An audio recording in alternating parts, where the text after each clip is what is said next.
It's important for a company secretary to build trust amongst the board members so that the company secretary can fulfill their role as a governance professional in the organization. Hi, my name is Jimmy Welabiechi, and you're welcome to Corporate Governance Africa, where we seek to promote good governance through film. In this video, we show how a company secretary can build trust among the board members. Sandra Suchet and Shalin Gupta, in their book, The Power of Trust, state that to trust fundamentally means to be vulnerable to the actions of others. In their book, they state that we trust others because we believe that they will do right by us. We explore how a company secretary can establish the right conditions for the board members to confidently place their trust in them. I interviewed Francesca Kakooza, who is a leading governance professional from Uganda.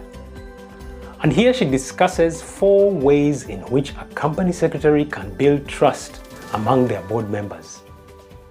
Let's listen and ponder on what she has to say. The basic thing to understand as company secretaries is that when you're dealing with a board, you're dealing with a social system.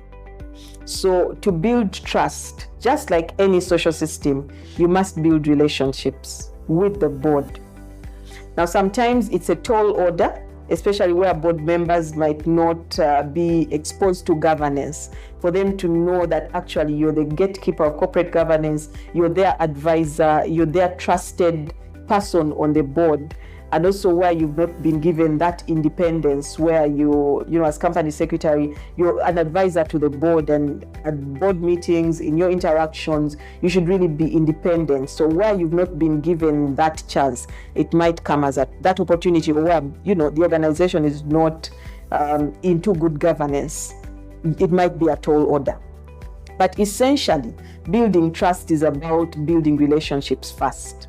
You must be able to relate effectively with all board members. So you must be able to understand each of them, not as a board, but each of them as a person. Because what I've noted, for example, in some of the boardrooms I've been in, where majority of the board members were, do they call it a financial or numerical background? They want their minutes as brief as possible. Where they are from more of a, now I don't know what the other background is called.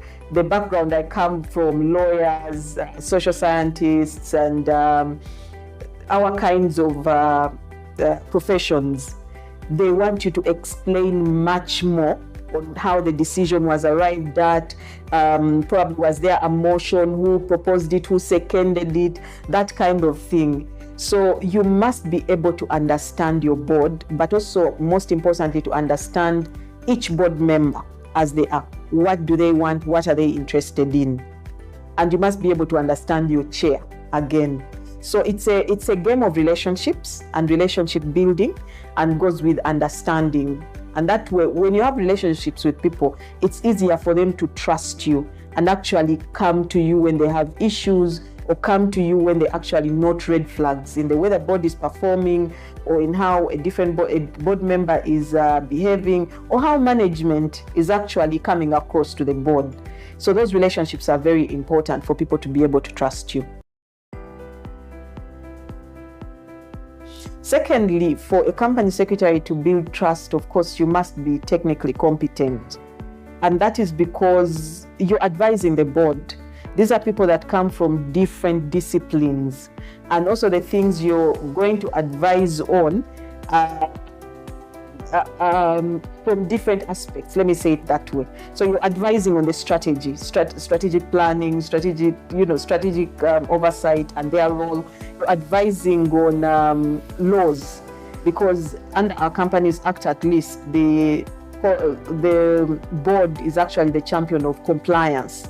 They own compliance in organizations, and they must be able to ensure that the organization is complying with laws. So as a company secretary, you must be able to advise on laws, on the laws that govern the institution. Then governance, and which is a gap that we note a lot with most company secretaries. Of course, for those that have gone through the Chartered Governance Institute and other corporate governance studies, those understand good governance. So for me, those are critical. You must be technically competent as a company secretary, so that then you can advise the board. Because if you do not know strategy and you're advising on strategy, there will be a board member who actually knows strategy, has expertise in strategic planning. If you say something that is not aligned, they will definitely come up. And once they question your competence, that is the beginning of things falling apart. So it's important for company secretaries to be technically competent in all those things: strategy, governance, legal, but also the business of the organization or the mandate. If it's a non-profit, you must be able to understand the business, because questions will come up and you will be required to answer them. I'll give you an example. I've been in places where the management doesn't attend the audit committee meetings. And so as a company secretary or as secretary, you're going to be required to actually give management's position in those particular meetings, or to explain something, not from the point of view of the secretarial function, but from the context of the fact that you're a head of department, or the legal department, finance department, whichever department you're in. You must be able to speak to the strategy, you must be able to speak to the business.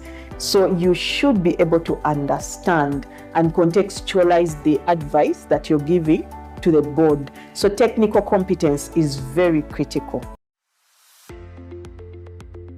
Now, the other way you build trust is preparation, especially for board meetings, for board events. You must be able to prepare adequately. In my younger days, I would go into a board meeting without going through the board pack.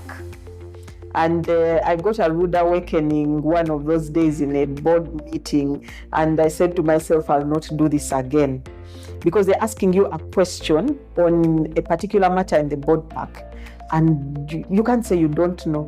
Whether it's in your particular area or not, you can't say you don't know, because you're the one that put the papers together, and you're supposed to look through them to actually ensure that everything is in place. Not the formatting, by the way, that should be something that should be highlighted. Company secretaries are not there to format board papers, but we're there to make sure that that board pack is coherent and it's fine and well put together for the board then to read that information and make informed decisions. So preparation is critical when you're going to an AGM and when you're going to a board meeting, and any engagement with the board, really, so that they don't ask a question and you don't know. But also, even where you don't know, and again, that is now the fourth element, which is self-leadership and regulation. You must be able to self-regulate so that you know when you say you don't know. You know when to say you don't know. Because there'll come times when you actually don't know, and you don't want to give a half-baked answer or a wrong answer, because that is the point then when they don't trust you.